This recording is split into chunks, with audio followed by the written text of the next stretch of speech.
This is Hot Rodding for Dummies. Welcome to our first episode of Hot Rodding for Dummies. Not that there's a lot of dummies in the crowd, but we're just gonna explain, answer questions about stuff that people may not know about, kind of inform you guys. And if you have questions that you want answered, then leave them either on our page or leave them in this video, and we'll try to, in the next video, we'll try to answer your questions. But I'll give you an idea of the kind of questions we're looking for. So behind me and next to me, we got some LS engines. And I imagine some people in the crowd are wondering what an LS engine is. So I'm going to give you kind of a brief rundown of what an LS engine is. So we got to go back to 1955. In 1955, Chevrolet introduced the small block Chevy.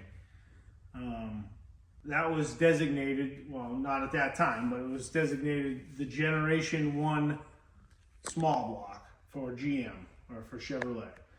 So that thing was, you know, the hot rodders engine of choice for, I don't know, 50 years or something like that.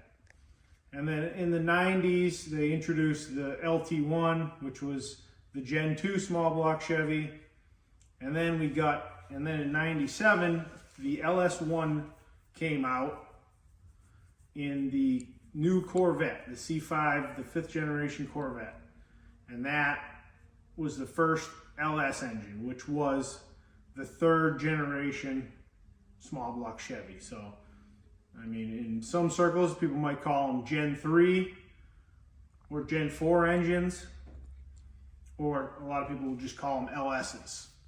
But from that first one, the LS1 that came out in the Corvette in 97, and then it came out in the Firebird Camaro in 98, that was the first LS. So if you were swapping an engine into one of your hot rods, a lot of guys would probably refer to them as LS engine, LS swapped, you know, LS1. And then the next engine they came with was LS2, and then LS3 and LS7.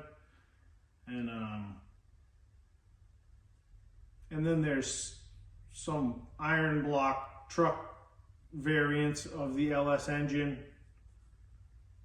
that are basically the same exact thing, but they have iron blocks and aluminum heads instead of aluminum blocks and aluminum heads, which most of the LS 1, 2, 3 have aluminum blocks, aluminum heads. This is an LS 3 right here, aluminum block, aluminum heads. So maybe that will fill in some of your information. If you got any other kind of hot rod questions that I can answer for you, then ask them, and I'll try to answer them to the best of my ability. Thank you.